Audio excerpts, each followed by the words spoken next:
ये जो कहानी मैं आपको बताने जा रही हूँ, ये मेरी नहीं, बल्कि मेरी एक फ्रेंड की है। अब तो पता नहीं वो कहाँ है, लेकिन वो 2 महीने उसे हमेशा याद रहेंगे। मैं भोपाल में एक पीजी में रहा करती थी। वहाँ मेरे साथ और भी लड़कियां रहती थीं। उन्हीं में से एक थी पूजा गोयल। वो मेरी एक अच्छी फ्रेंड थी और हमारे साथ ही रहती थी। उन दिनों वो लॉ की पढ़ाई कर रही थी। उसका कॉलेज हमारे पीजी से बहुत दूर था, बल्कि शहर के बिल्कुल कोने पर था। और कॉलेज की कोई बस या शटल भी नहीं आती थी। इसलिए उसने कॉलेज के आसपास ही घर लेने का सोचा। उसका एक छोटा भाई भी था और उसका कॉलेज भी वहीं था। वो इंजीनियरिंग कर रहा था। उनके पेरेंट्स ने भी यही डिसाइड किया कि वो दोनों वहीं कोई घर लेके रहें। पीजी से निकलकर वो 2 महीने उस नए घर में रही, लेकिन फिर 2 महीने बाद वो वापस हमारे पीजी में ही आ गई। और 2 महीने बाद जब हमने उसे देखा तो वो बिल्कुल बदल चुकी थी। ऐसा लग रहा था कि वो बहुत बीमार है और वो बहुत पतली हो गई थी। उसकी आंखों के नीचे काले गड्ढे हो गए थे। ऐसा लग रहा था जैसे किसी ने उसकी ताकत खींच ली हो। उसका भाई भी वैसे ही पतला था, बीमार था। दोनों की हालत बिल्कुल एक सी थी। हमने उससे पूछा तो उसने हमें सब कुछ बताया कि उसके साथ वहाँ क्या क्या हुआ था। उसने बताया कि पहले एक हफ्ता तो सब कुछ नॉर्मल था, लेकिन फिर एक हफ्ते बाद ही उन्हें हर वक्त ये लगता कि घर के बाहर कोई खड़ा है और अंदर देख रहा है। लेकिन जब वो बाहर जाकर चेक करते तो उनको कोई नहीं दिखाई देता। और कमाल की बात है कि उन दोनों को यही महसूस होता था। एक शाम दोनों बाहर आंगन में बैठे चाय पी रहे थे कि अचानक उसका भाई बोला, दीदी, दीदी अंदर कोई है। पहले तो पूजा समझ नहीं पाई। अंदर आकर उन दोनों ने पूरा घर देखा, पर उन्हें कोई दिखाई नहीं दिया। तभी उसका भाई बोला, दीदी, वो देखो, वो औरत आंगन में घूम रही है। पूजा को तब भी कुछ नहीं दिखा। उस दिन के बाद से उसके भाई की तबीयत अचानक खराब होने लगी। वो ठीक से खाना भी नहीं खाता था और बात बात पर उल्टी कर देता था। कॉलेज के एग्जाम में भी बैक लग गई, लेकिन पूजा को अब तक कोई प्रॉब्लम नहीं हुई थी। बस घर में हमेशा मनहूसियत सी रहती थी, लेकिन तब तक कोई परेशानी नहीं हुई। उसके भाई की हालत देखकर उसकी मम्मी ने उसे वापस इटारसी, जहां उनका घर था, वहां बुला लिया। भाई के जाने के बाद पूजा एक दिन पढ़ाई कर रही थी कि अचानक उसको लगा कि उसके पीछे कोई खड़ा है और उसको घूर रहा है। लेकिन वहां तो कोई था ही नहीं। कुछ देर बाद वो सोने चली गई। रात में सोते सोते वो करवट बदलने के लिए मुड़ी और नींद में ही उसने देखा कि उसके पैर के पास कोई बैठा है। कोई औरत। उस औरत की शेप तो थी, लेकिन वो ठीक से दिख भी नहीं रही थी। धुंधली दिख रही थी। उसको लगा कि शायद वो कोई सपना देख रही है और वो वापस सो गई। सुबह उठने पर उसको इस बात का एहसास था कि रात में कई कई बार वो उसका हाथ उठा रहा था। कई बार वो देखती कि बाहर सड़क से एक औरत खड़ी उसको घूरती थी। कभी दिखती कभी नहीं। उसके लिए ये सब बहुत परेशान करने वाला था, लेकिन ये तो बस शुरुआत थी। धीरे धीरे उसको समझ आया कि उसका भाई जिस औरत की बात करता है वो यही है। वो खाना भी नहीं खा पाती थी। उसका फ्रेश खाना भी 1 घंटे के अंदर खराब हो जाता था। पूजा का हाल भी बिल्कुल उसके भाई के जैसा ही होने लगा था। उसने अपनी मम्मी को फ़ोन किया और सारी बात बताई। उसकी मम्मी ने वहाँ आकर वो सब देखने का फैसला किया। जब उसकी मम्मी वहाँ आई, तब तक पूजा को वहाँ रहते हुए 1.5 महीना हो गया था। एक रात सोते हुए उसकी मम्मी को लगा कि कोई औरत उनको पलंग से दरवाजे की तरफ खींच रही है और वो चिल्लाने लगी, जाने दो, जाने दो, मत खींचो। मम्मी की आवाज़ सुनकर पूजा ने मम्मी को नींद से उठाया तो पता चला कि वो सपना देख रही थी। उसकी मम्मी उसी वक्त समझ गई कि यहाँ कुछ तो गड़बड़ है। हर रात पूजा को यही लगता कि कोई उसके पास बैठा है, कभी उसके पैरों के पास तो कभी उसके सर की तरफ। कई बार रात में सोते हुए उसको लगता कि कोई दरवाज़ा खटखटा रहा है। एक बार तो उसको अपनी दादी की आवाज़ भी सुनाई दी। वो उसको रात 2:30 बजे गेट के बाहर से बुला रही थी। उस टाइम उसकी मम्मी भी वहीं थी और उन्होंने भी वो आवाज़ सुनी। मम्मी को पता था कि ये दादी नहीं हो सकती, क्योंकि वो तो इटारसी में घर पे थी। पूजा की मम्मी ने भी महसूस किया कि वो जब से यहाँ आई है हर वक्त थका हुआ महसूस करने लगी है। उन्होंने पूजा के पापा को बुलाकर वो घर खाली करवा दिया। फिर उस जगह के मालिक से बात की गई। उसने बताया कि वहाँ पहले जो लोग रहते थे वो अब कहाँ हैं उसको नहीं पता। उसको बस वो प्रॉपर्टी अच्छी और सस्ती रेट पे मिल गई थी, तो उसने खरीद ली थी। पहले तो वो मकान मालिक उनकी बातों को मानने को तैयार नहीं था, लेकिन पूजा की हालत देखकर उसको मानना पड़ा। भोपाल में ऐसे कई घर हैं जहाँ कोई रह नहीं पाता है। सबसे फेमस है लाल घाटी का वो घर, जो ना जाने कब से बंद है। कहते हैं कि वहाँ जो आत्माएं हैं वो किसी को अंदर आने नहीं देती। इंटरनेट पर भी उस घर के बारे में काफ़ी कुछ है। मेरा नाम आयशा है और मैं मुंबई के वडाला में रहती हूँ। मैं जो कहानी बताने जा रही हूँ ये मेरी दोस्त के साथ हुआ था।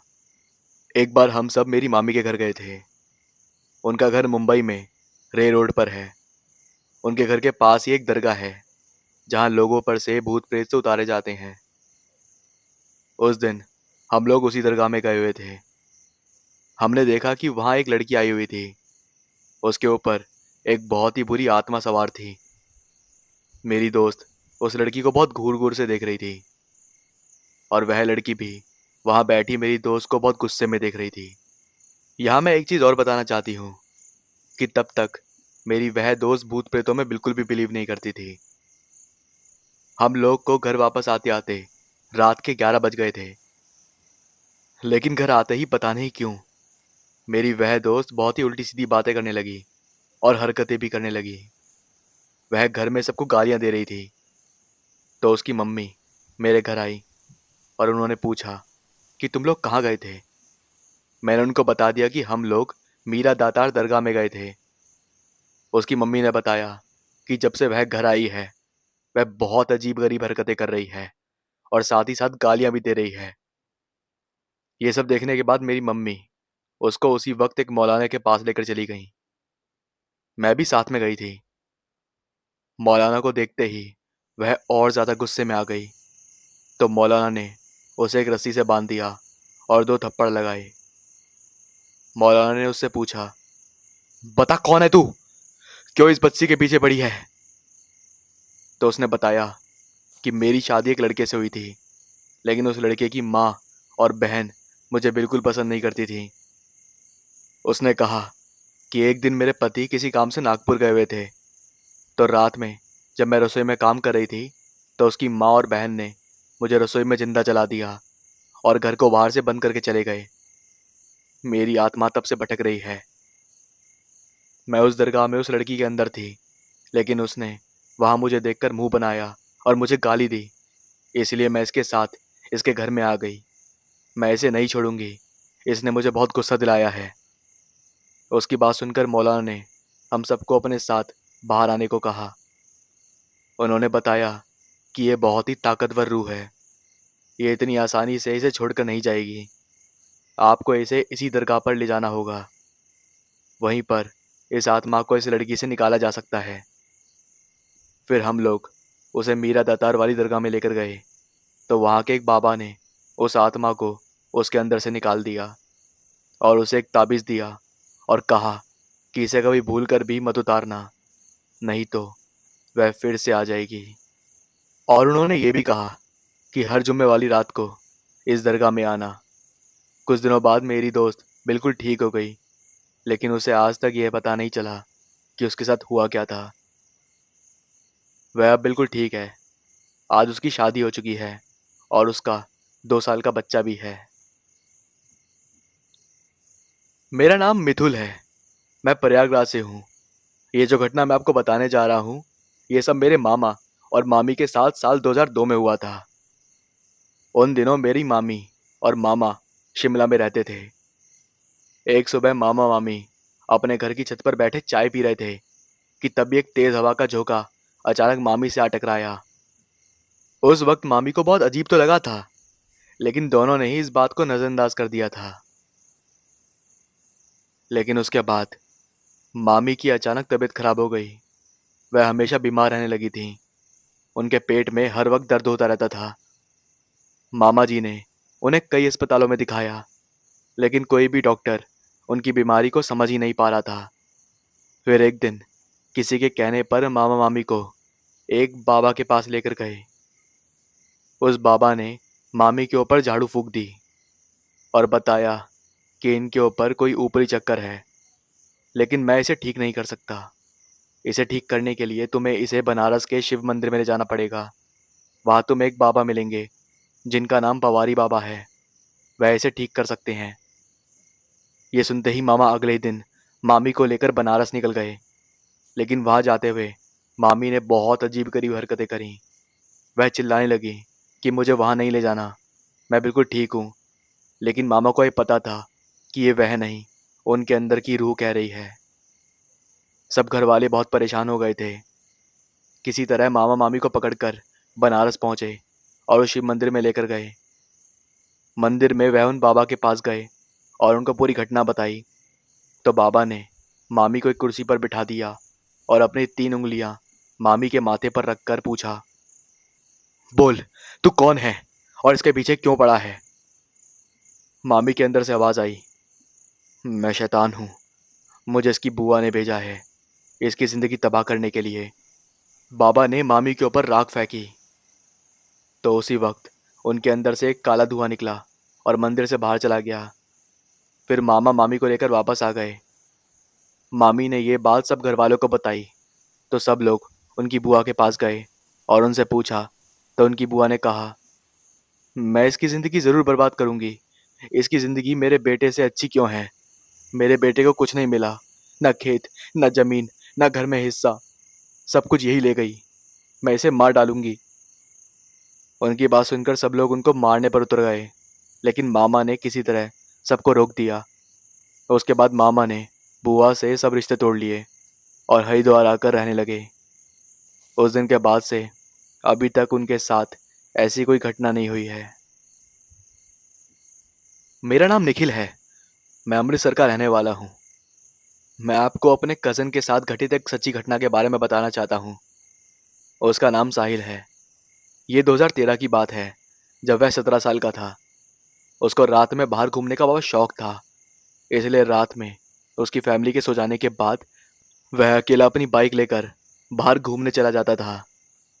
तो ऐसे ही एक रात वह अपनी बाइक लेकर निकला और एक पार्क के सामने एक बेंच पर जाकर बैठ गया और अपना फ़ोन चलाने लगा।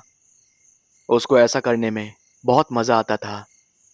वह उस बेंच पर बैठा ही था कि उसको पीछे पार्क से किसी लड़की की आवाज़ आई, साहिल, मेरे पास आओ। वह अपने साथ एक टॉर्च भी रखता था। उसने पार्क की तरफ टॉर्च मारी तो देखा कि एक बहुत सुंदर लड़की लाल कपड़ों में उसे पार्क के अंदर बुला रही थी। साथ ही बता दूं कि मेरा कज़न थोड़ा लड़कियों के पीछे भागने वाला टाइप का था। उस लड़की को देखकर उसने सोचा कि आज तो उसे सेटिंग करूंगा। वह उस पार्क के गेट को कूदकर अंदर गया और लड़की से बातें करने लगा। उसने बताया कि उस लड़की की खुशबू पूरे पार्क में फैली हुई थी। वह उसके पास जाकर बैठा और बातें करने लगा। उस लड़की ने बताया कि वह यहाँ से थोड़ा दूर रहती थी और उसे भी रात में घूमने की आदत है। और फिर ऐसे ही बातें करते करते उस लड़की ने उसके साथ गंदे काम करना शुरू कर दिया। अब मेरा भाई रोज़ रात को उस लड़की से मिलने जाता और उसके साथ वह हरकतें करके वापस आ जाता। ऐसे ही 3 महीने गुजर गए। उसने इस बारे में किसी को नहीं बताया, लेकिन उसका वज़न सीधा 90 से 56 हो चुका था। उसे इतना कमज़ोर होते देख उसके घर वालों को चिंता होने लगी। उसका ब्लड टेस्ट कराया तो उसके अंदर खून की कमी थी। फिर भाई ने ये बात सबसे पहले मुझे बताई और मैंने ये बात उसकी मम्मी को बता दी। और अगले ही दिन हम उसको एक बाबा के पास लेकर गए। बाबा बोले कि इसके बचने की संभावना बहुत कम है, इसे जल्द से जल्द अस्पताल में भर्ती करवाना होगा। हमने उसे अस्पताल में भर्ती करवाया तो डॉक्टर बोले कि इसके खून में संक्रमण हो गया है, पूरी बॉडी का खून बदलना पड़ेगा। उसके बाद बाबा ने हमें बताया कि एक चुड़ैल जो इसका खून पी रही है, वो हमेशा इसके साथ गलत काम करती है और इसके अंदर संक्रमण पैदा करती है। मेरे भाई ने उसके पास जाना बंद कर दिया, लेकिन अब वह उसे हर जगह दिखाई देने लगी है। हमें भी उसके कमरे से एक अजीब सी खुशबू आती रहती है। फिर एक दिन उस बाबा ने उसी पार्क में जाकर कोई क्रिया की और तब जाकर उसकी जान बची। उस बाबा ने बताया कि हमें कभी भी किसी सुनसान जगह पर नहीं बैठना चाहिए। इन भूतों और चुड़ैलों के 3 तरीके होते हैं जिनसे ये इंसानों को मारते हैं: उनका खून पीकर, बार बार डराकर, या उनका नुकसान करके, जिससे वह आदमी डिप्रेशन में चला जाए। आज मेरा भाई बिल्कुल ठीक है, लेकिन आज भी वह लड़की कई बार उसे सपने में दिखाई देती है।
आज वहां पर कोई भी सवारी मौजूद नहीं थी, जिस कारण आगे का रास्ता उसे पैदल ही तय करना था।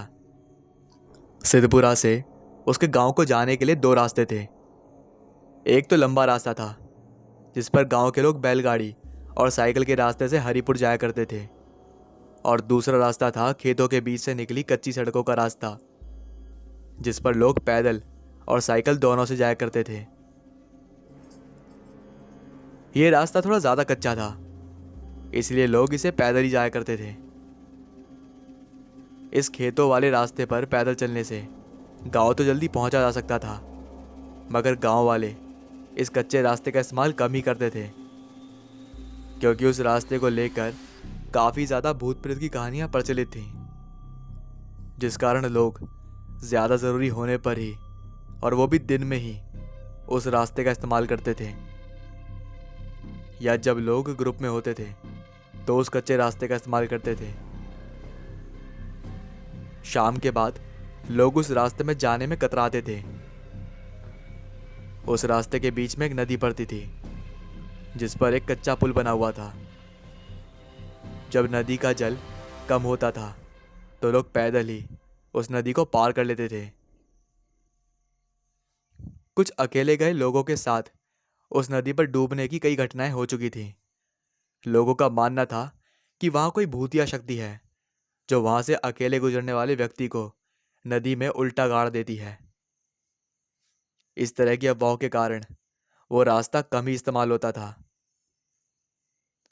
रमेश पिछले 6-7 साल से शहर में पढ़ रहा था, तो गांव के लोगों के साथ उसका उठना बैठना कम था।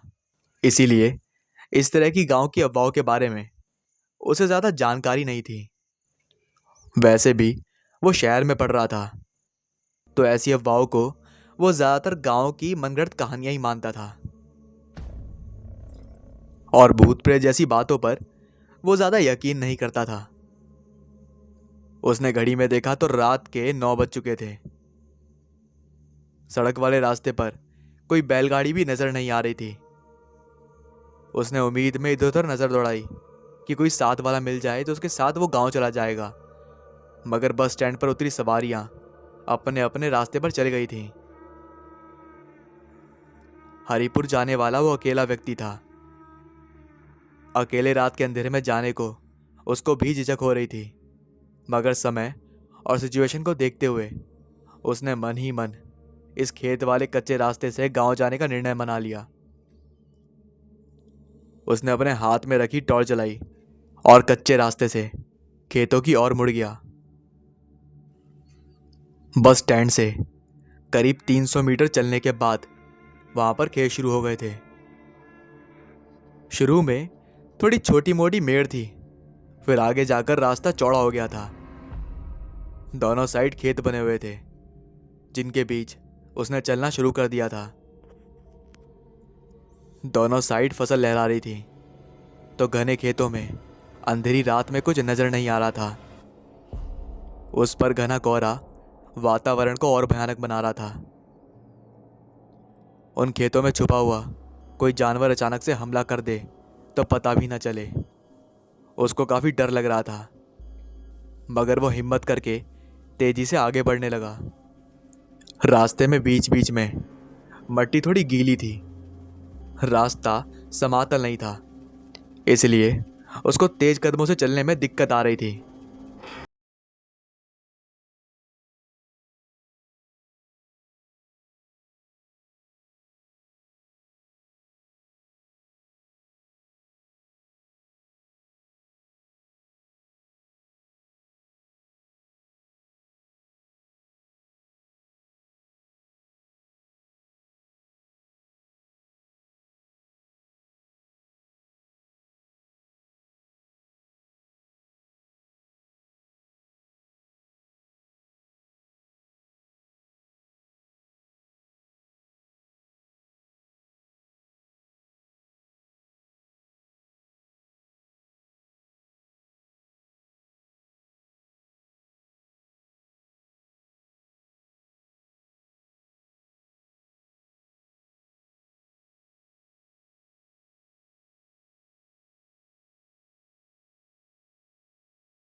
के स्वर में बोला, अरे भैया, मैं भी हरिपुरी जा रहा हूँ, साथ साथ चलते हैं तो रास्ता कट जाएगा। रमेश को भी काफी अच्छा लगा कि चलो, एक से भले दो। वो दोनों साथ साथ चलने लगे। रमेश को उसके चलने का तरीका थोड़ा अजीब लग रहा था, मगर उसको लगा कि अधेड़ उम्र का व्यक्ति है, पैरों में कोई तकलीफ होगी, इसलिए ऐसे ही अजीब चाल में चल रहा है। रमेश ने पूछा, बाबा, आपको गांव में कहीं देखा नहीं है मैंने वैसे? अधेड़ ने बोला, तुम गांव में कहाँ रहते हो?" तो रमेश ने अपना पता बता दिया। उसकी बात सुनकर वह अधेड़ मिमियाता हुआ बोला, मैं तो कुएं के पीछे वाली बस्ती में रहता हूँ, ज्यादातर घर के अंदर रहता हूँ, तो तुमने शायद मुझे देखा नहीं होगा।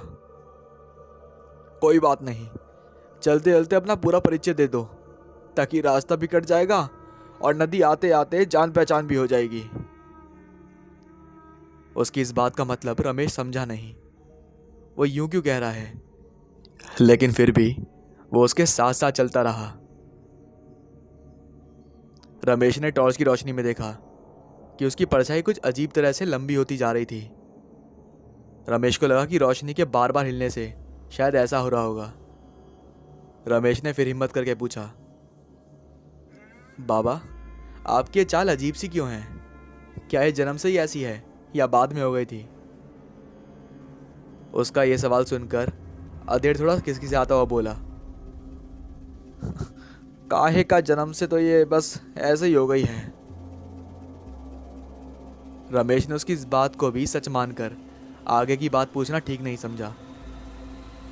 रमेश महसूस कर रहा था कि उसे उस अधेड़ से बातें करने में बड़ा आनंद आ रहा था। रमेश को लग रहा था कि वो खुद पर अपना काबू खोता जा रहा है। उसे लग रहा था कि ये रास्ता बस चलता रहे। रमेश उसे अपने घर की बातें बताने लगा और बोला कि उसके घर में बहन की शादी है और दावत है, तो आपको भी आना पड़ेगा। उसके जवाब में अधेड़ बोला, तुम हमें दावत नहीं खिला पाओगे बेटा? रमेश ने हैरानी से पूछा, ऐसा क्यों? तो उसने जवाब दिया, तुम खिलाओगे पूरी मिठाई। हमारी भूख तो इन सब से ना मिटे है, ये सब हमें ना पचेगा। उसका बात सुनकर रमेश ने कहा, कोई बात नहीं बाबा, जो पच जाए वो खा लेना। उसकी बात सुनकर अधेड़ बोला, कोशिश तो पूरी करेंगे। तो फिर आप आओगे ना दावत में? अधेड़ ने मियाते हुए जवाब दिया, नती आ जाने दे, फिर पता चलेगा दावत में आऊंगा या नहीं। रमेश के समझ नहीं आया, तो उसने पूछा, आप ऐसा क्यों कह रहे हैं? तो अधेड़ ने जवाब दिया, नदी पार करके गांव पहुंच पाऊंगा तभी तो दावत जाऊंगा। अरे लड़के, नदी तो आने दे, तेरी हर बात का जवाब दे दूंगा। उसकी अजीब बातें रमेश के सिर के ऊपर से निकल रही थीं, मगर उस अधेड़ का ऐसा असर था कि वो उसके साथ बेसुध होकर चला जा रहा था। जैसे जैसे वह नदी के नजदीक आता जा रहा था,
रमेश ने हाँ में सर हिला दिया, तो उस अधेड़ ने उसका हाथ छोड़ दिया।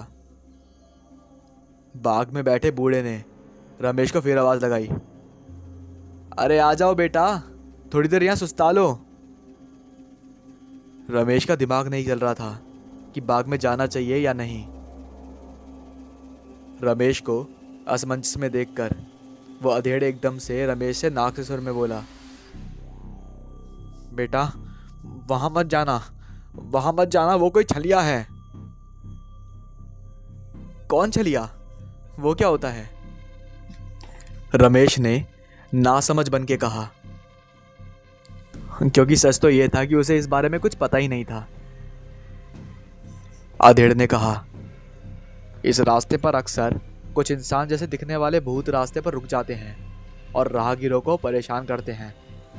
इसलिए इस रात के समय इस बूढ़े के पास रुकना सही समझदारी नहीं है। मुझे वैसे भी दिखने में छलिया यानी कि छलावा लग रहा है। वैसे भी अब क्यों अनजान जगह रुकना, गांव तो नजदीक है। रमेश ने उसकी बात पर हामी भर दी और आगे उस बूढ़े की बात को अनसुना करके चलने लगा। दोनों को आगे जाते देख उस बूढ़े ने अपनी जगह से उठकर उन्हें आवाज लगाते हुए उन दोनों के पास आने लगा। रमेश बहुत ज्यादा असमंजस में था। उसको समझ नहीं आ रहा था कि कौन सच्चा है और कौन झूठा। जिसके साथ वो आधा रास्ता तय करके आया है वो सही कह रहा है, या जो बूढ़ा उसको आवाज दे रहा है वो सही है। कहीं ऐसा तो नहीं दोनों ही गलत हों। कहीं दोनों ही छलावे हुए तो आज उसका मरना तय है। उसकी हालत इधर कुआं और उधर खाई थी। अधेड़ उसके साथ आधे रास्ते तक आया था और उसने उसको कोई नुकसान नहीं पहुंचाया था, मगर उसकी नाक के स्वर से बोलने का तरीका, उसकी अजीब सी चाल रमेश के मन में संदेह पैदा कर रही थी। रमेश ने इस व्यक्ति को कभी देखा भी नहीं था। रमेश इधर सोच विचार कर रहा था कि तभी वो अधेड़ उसको जल्दी चलने की जिद कर रहा था। तभी वो बूढ़ा लंबे लंबे पग भरता हुआ उन दोनों के थोड़ा दूर आकर खड़ा हो गया। अंधेरे की वजह से उसका चेहरा साफ नजर नहीं आ रहा था। वो बूढ़ा भी गांव के कपड़ों में था। बूढ़े ने आते ही अधेड़ से कहा,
रमेश उस बूढ़े के साथ आग के पास उकड़ू होकर, आग पर हाथ तापते हुए चौकन्ना होकर उन दोनों की बातें सुन रहा था। बूढ़े ने उस अधेड़ का मजाक उड़ाते हुए कहा, बहुत सर्दी हो रही है, आजा आग पर हाथ ताप ले। अधेड़ ने नाक के स्वर में कहा, हमें नहीं तापने हाथ, मुझे और मेरे बहुआ को घर जाने दो। वैसे भी बहुत देर से चल रहे हैं, घर वाले इंतजार कर रहे होंगे। अब की बार बूढ़े ने आखिरी पासा फेंका। उसने एक जलती हुई लकड़ी उठाई और उठकर उस अधेड़ को मारने लगा। मतलब ऐसा दिखावा किया मारने का और चिल्लाते हुए बोला, ये मिमियाना बंद कर चलिए, वरना अभी इस आग में फेंक दूंगा। बूढ़े का ये रूप देखकर वो अधेड़ वहां से अजीब सी चीख निकालता हुआ भाग रहा था और अंधेरे में गायब हो गया। इधर रमेश की जान में जान आ गई। उसने उस बूढ़े को धन्यवाद कहा। रमेश ने कहा, मगर आपने मेरे कान में मेरा घर पर पुकारने का नाम लिया। मेरे घर का नाम आपको कैसे मालूम बाबा? तो उस बूढ़े ने कहा, बेटा, तुम्हारे पिताजी गांव के बड़े समृद्ध और भले इंसान हैं। तुम तो बाहर पढ़ाई करते हो, इसलिए तुमने तो मुझे नहीं पहचाना, मगर मैं पहले तुम्हारे घर काम करता था। कल तुम सुबह जब अपनी बहन की शादी का न्योता देने घर से निकल कर जा रहे थे, तब मैंने तुम्हें देखा था। मैं मालकिन से पूछने गया था कि शादी या कोई काम हो तो मुझे बता देना, और जब मैंने थोड़ी सी बातें करी तो मुझे पता चला कि तुम शादी का न्योता देने जा रहे हो। रमेश ने बूढ़े का चेहरा टॉर्च की रोशनी में ध्यान से देखा तो उसको बूढ़े का चेहरा याद आ गया। अरे, आप आप कहीं राजू काका तो नहीं? बिल्कुल सही पहचाना आपने छोटे बाबू। आप तो बहुत बड़े हो गए हैं, पहचान में भी नहीं आए। रमेश की बात सुनकर बाबा मुस्कुरा गए। उस वक्त रमेश की कोई खुशी का ठिकाना ना रहा।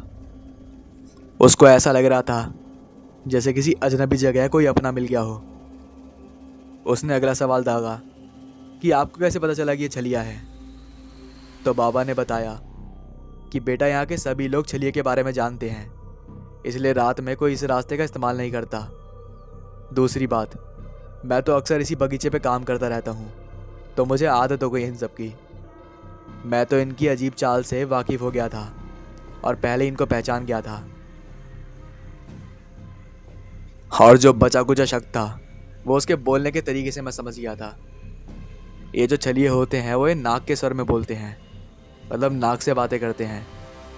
इनको कोई अकेला व्यक्ति मिल जाए तो उसके भ्रमित करके आगे गांव जाने के रास्ते में एक नदी पड़ती है, उसमें डुबोकर मार देते हैं।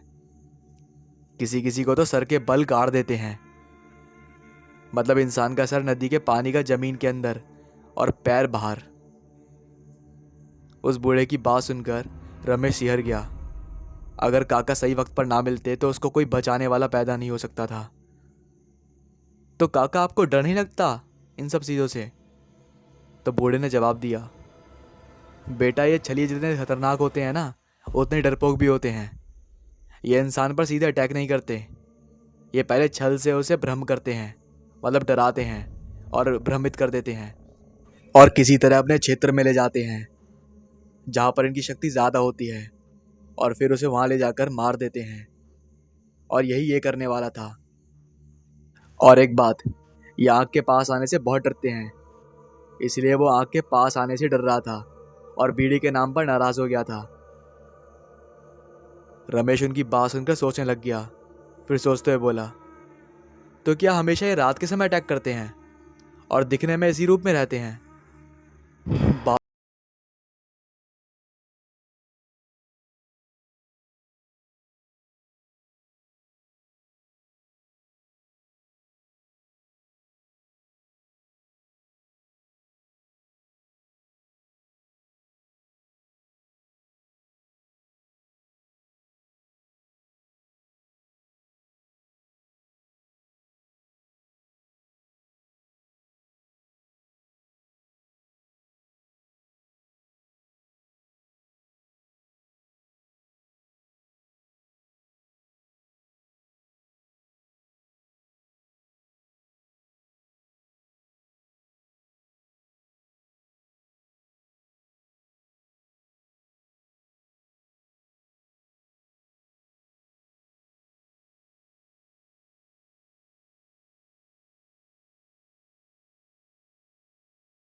मेरा माथा ठनका।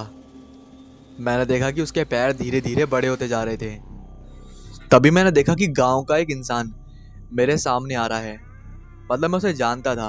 वो हमारे गांव का चरवाहा था। वो मेरे सामने से आ रहा था। वो बीड़े पीते हुए आ रहा था। मुझे देख वो मेरे पास आ गया। वो जैसे ही मेरे पास आया, वो बच्चा तुरंत साइकिल से कूद कर लंबे पग भरते हुए भाग गया। तब मेरे दोस्त ने मुझे सारी सच्चाई बताई कि ये छलिया था जो आग से डरता है, और उसके हाथ में बीड़ी देखकर वो भाग गया। उस दिन से मैंने कान पकड़ लिए। उस रास्ते से आना जाना बंद कर दिया। बाबा ने मुस्कुराते हुए कहा। बाबा गहरी सांस लेकर हमसे बोले, चलो अब बहुत रात हो गई है, अब तुम थोड़ी देर आराम कर लो। सूरज निकलते ही मुख्य रास्ते से मैं तुम्हें घर छोड़ दूंगा। रमेश की आंखों में नींद नहीं थी। उसे घर वालों की चिंता सता रही थी। उसने काका को बोला कि वो घर बोलकर आया था कि मैं शाम तक वापस आ जाऊंगा, मगर देर होने की वजह से सब चिंता कर रहे होंगे। बाबा उसकी मनस्थिति समझ गए और बोले कि तुम परेशान मत हो, सुबह होते ही मैं तुम्हें छोड़ दूंगा। अभी रात का अंधेरा है, हो सकता है वो चोट खाया हुआ छलिया तुम्हारा इंतजार कर रहा हो, इसलिए यहाँ रुकना ठीक है। रमेश बाबा की बात समझ गया और वहीं बैठे बैठे तापते हुए सुबह होने का इंतजार करने लगा। करीब आधा घंटा बीत गया। तभी रमेश को ढूंढता हुआ गांव का एक व्यक्ति बगीचे के पास आकर खड़ा हो गया और रमेश को आवाज लगाते हुए बोला, छोटे बाबू, आप यहाँ बैठे हैं? घर पर सब परेशान हो रहे हैं, मेरे साथ चलिए, आपके पिताजी ने भेजा है मुझे। उसकी बात सुनकर बाबा और रमेश ने एक दूसरे की तरफ देखा और दोनों के चेहरे पर मुस्कुराहट आ गई। बाबा ने उठते हुए रमेश से कहा, ये लेने आया है बेटा, चल। तभी दोनों ने एक जलती हुई लकड़ी उठाई और जोर से उस व्यक्ति के मुंह पर मारी। रमेश जोर से चिल्लाया, अबे मिमियाना बंद कर और भाग यहां से। लकड़ी पड़ते ही वो जोर से अजीब आवाज में चीखा और छलांग लगाता हुआ भाग गया। बाबा ठाकर लगाकर हंसते हुए बोले, अब ये जीवन में छुपकर किसी की बात नहीं सुनेगा और ना ही यहाँ वापस आएगा। दोनों हंसते हुए हाथ तापते हुए बैठे लगे। रमेश सुबह होने का इंतजार करने लगा।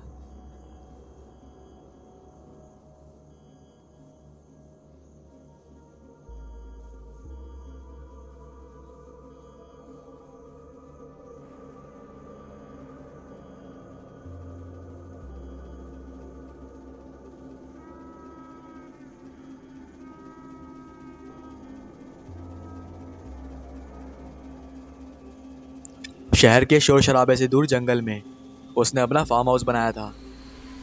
जब भी उसका दिल करता, वो शहर की भागदौड़ से दूर अपने इस घर में आकर डेरा जमा लेता था। ये एरिया शहर से बाहर था।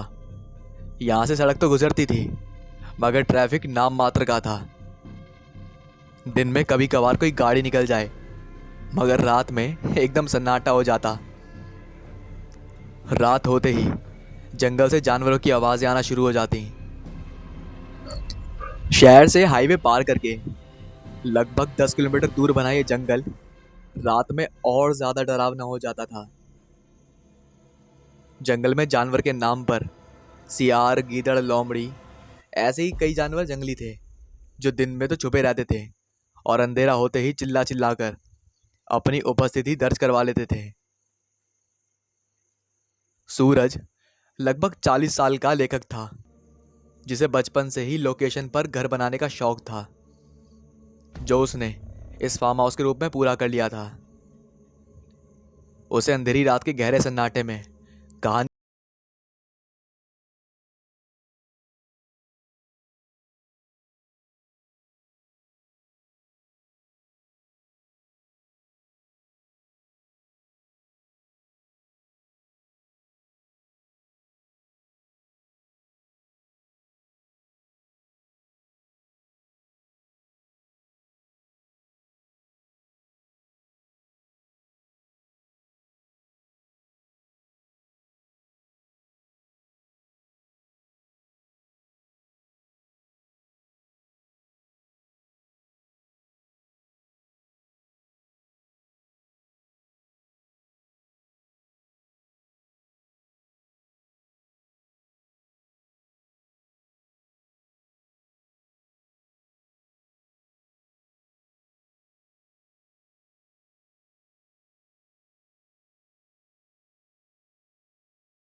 ये कहकर सूरज ने फोन काट दिया।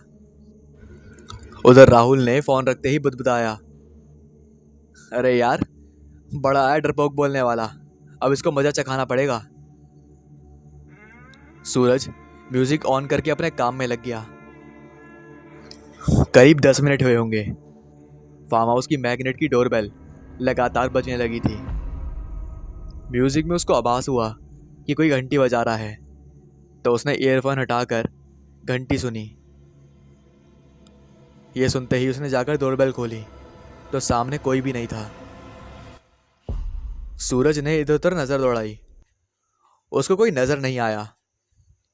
उसने अब गेट बंद कर दिया और कमरे में जाकर फिर से कुर्सी पर बैठ गया। उसने जैसे ही ईयरफोन वापस लगाए, वैसे ही दरवाजे की घंटी फिर से बजने लगी। उसको समझ नहीं आया कि वास्तव में घंटी बज रही है या उसके कान बज रहे हैं। वो फिर से उठा और दरवाजे पर जाकर चिल्लाकर बोला, कौन है, सामने आओ। मगर उसके जवाब में कोई भी आवाज नहीं आई। उसने इधर उधर नजर दौड़ाई और चारों तरफ देखा, लेकिन चारों तरफ अंधेरा था। उसने मोबाइल की टॉर्च से रोशनी फेंकी तो सामने कोई दो आंखें चमक रही थीं, जो रोशनी पड़ते ही गायब हो गईं। कोई जानवर या शायद कुछ, उसे समझ नहीं आया, लेकिन कुछ था जो रोशनी पड़ते ही भाग गया था। अमावस की सर्द अंधेरी रात में जंगल और भी डरावना हो गया था, और इस अंधेरी रात के समय में रस्सी भी साफ नजर आ रही थी।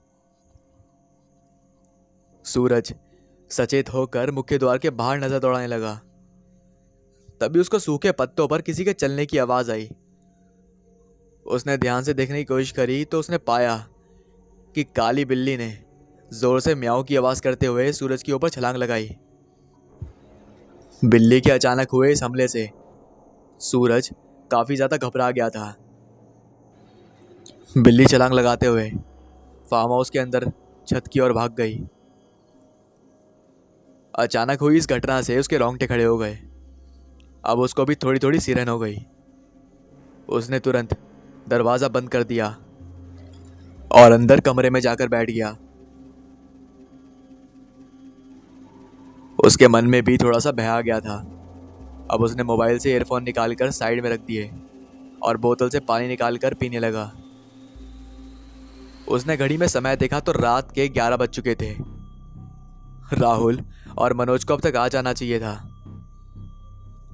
उसने एक सिगरेट और निकाल ली और जलाकर राहुल को फोन लगाया तो दोस्त का फोन नॉट रीचेबल आ रहा था।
उसका मजाक उड़ाते हुए बोला, अब हो गया तेरा ड्रामा, तो अंदर चल। सूरज उसके गले में हाथ डालकर उसको अंदर ले जाने के लिए धोखते हुए बोला। लेकिन भाई मैं सच्ची में कह रहा हूँ, सच में कोई था। तुझे यकीन नहीं है तो ये रहा मनोज, इससे पूछ ले। राहुल ने अपने पीछे इशारा किया तो देखा वहां कोई भी नहीं था। अरे यार, अबे मनोज कहाँ गया यार? राहुल ने परेशान होते हुए कहा।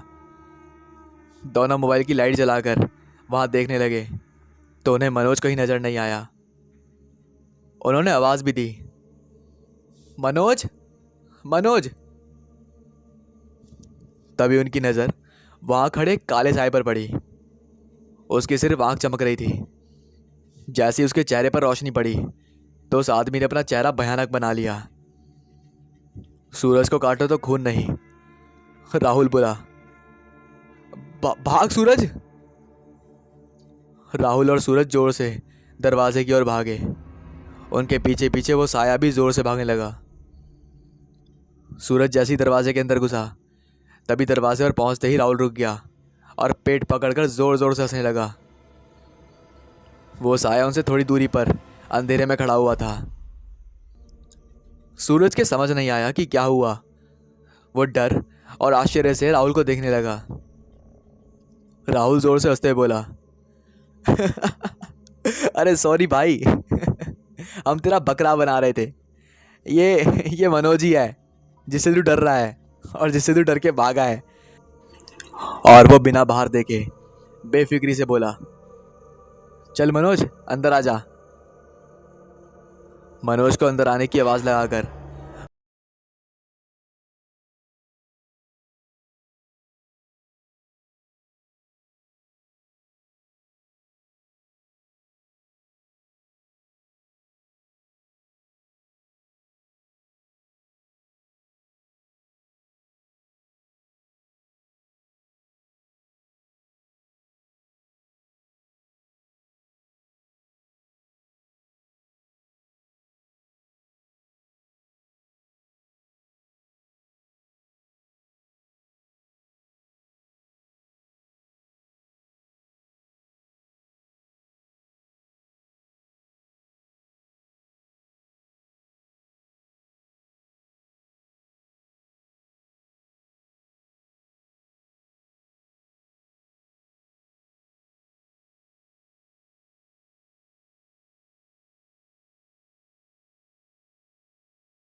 था कि ये सब मन की कल्पना है। ये वो डर है जो बचपन से हमारे मन में भर दिया जाता है। जितना अधिक इस बारे में सोचोगे उतना ये महसूस होगा। नशे में ही तर्क वितर्क के बीच सूरज और राहुल के बीच शर्त लग गई। भूत प्रेत का अस्तित्व है या नहीं, जो भी अपना प्रश्न साबित कर देगा वो जीतेगा और हारने वाला सबको पार्टी देगा। दोनों ही इस बात से अनजान थे कि इन बचकाना हरकतों से वो धीरे धीरे भयंकर परेशानी को बुलावा दे रहे हैं। वहां मौजूद शराब की सारी बोतलें धीरे धीरे खाली हो रही थीं, मगर अब तक बहस का नतीजा नहीं निकला था। तभी मनोज ने बीच में टोकते हुए एक सलाह दी, क्यों ना ये बात आत्माओं से ही पूछ लिया जाए, वही दूध का दूध और पानी का पानी हो जाएगा। नशे में टुन तीनों एक साथ बोले, हाँ लेकिन वो कैसे? तो मनोज ने बताना शुरू किया कि उसने कई बार अपने मामा को आत्माओं को बुलाते और बात करते देखा है, और हम भी वही तरीका अपनाकर कोशिश करें तो संभव है कि हम भी आत्माओं से संपर्क कर सकते हैं। मगर उसमें एक खतरा है। अगर कोई गलत आत्मा यहाँ पर आ गई या अटक गई तो वो बिना अपनी इच्छा पूरी किए नहीं जाएगी। वो जो भी मांगेगी वो उसको देना पड़ेगा। उसकी इच्छा पूरी नहीं हुई तो वो सबको खा जाएगी। मनोज नशे में आंखें गोल करके बोला। उसकी बात सुनकर राहुल बोला, अपन नहीं डरते आत्मा से, और वो जो मांगेगी उसको दे देंगे। वैसे भी अपने सूरज भाई पर बहुत पैसा है। मनोज आंखें गोल गोल करके बोला, भाई कभी कभी एक से ज़्यादा आत्मा भी आ जाती है, फिर उनको कंट्रोल करना बहुत मुश्किल होता है। अरे तेरा भाई है ना।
आत्माओं से संपर्क साधने में समय लगता है, इसलिए हमें थोड़ा इंतजार करना पड़ सकता है। राहुल ने पूछा, भाई पता कैसे चलेगा कि आत्मा आ गई है? तो मनोज ने जवाब दिया कि जैसे ही आत्मा से संपर्क होगा वैसे ही आत्मा इस बोर्ड पर लिखे शब्दों को हिंट करेगी। सामने लिखे शब्दों पर आपकी उंगली के नीचे रखा सिक्का अपने आप घूमने लगेगा। अरे वाह, क्या बात है, बड़ी पढ़ी लिखी इंटरनेट आत्माएं हैं। सूरज ने मजाक उड़ाया, लेकिन दोनों ने कोई जवाब नहीं दिया। मनोज ने आवाज लगाना शुरू कर दिया कि इस जंगल में मौजूद इस फार्म हाउस के पास कोई आत्मा अगर है और हमें सुन सकती है तो हमें अपनी उपस्थिति दर्ज कराए, हमें अपना एहसास करवाओ, हमसे संपर्क करो, हमें जवाब दो। मनोज लगातार आत्माओं को बुला रहा था, उसकी देखा देखी में राहुल भी उसकी बातों को दोहरा रहा था। लगभग आधे घंटे बाद उस कमरे में कोई भी एक्टिविटी नहीं हुई। सूरज और सुमित एक दूसरे की शक्ल देखकर मुस्कुरा रहे थे।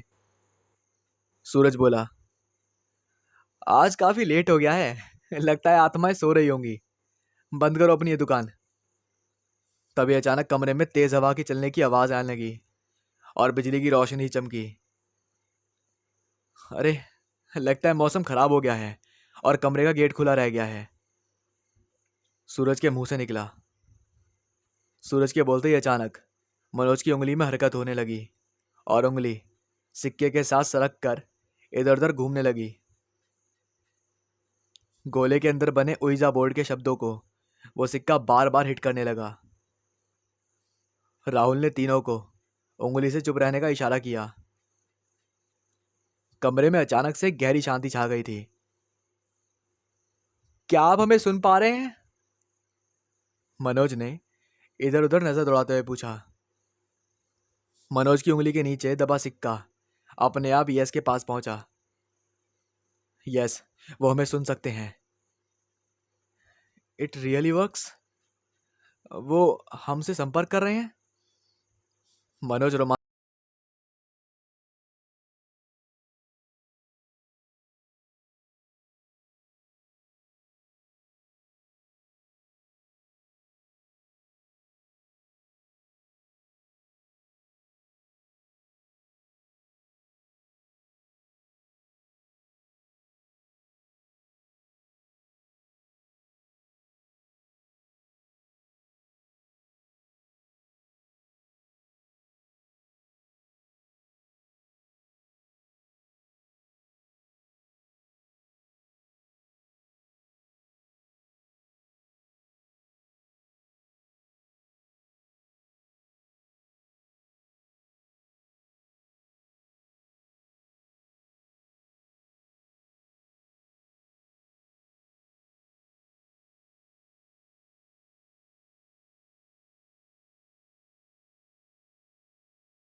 उसको लॉजिक समझाते हुए बोला।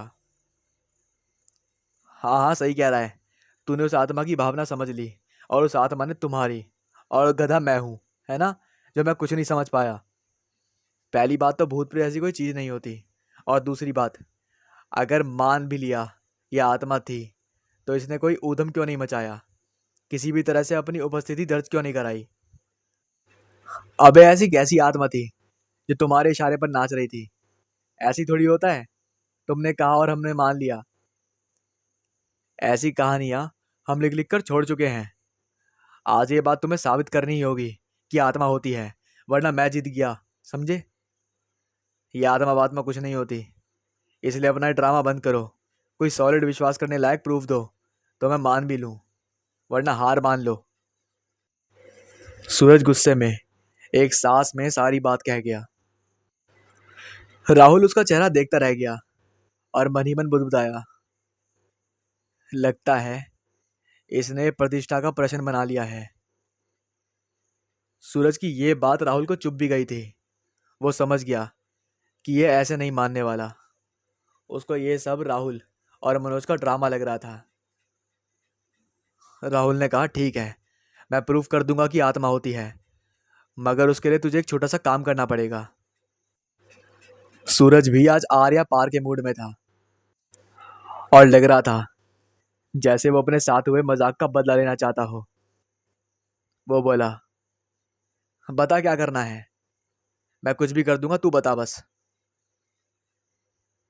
तुझे भूतों से डर ना लगता?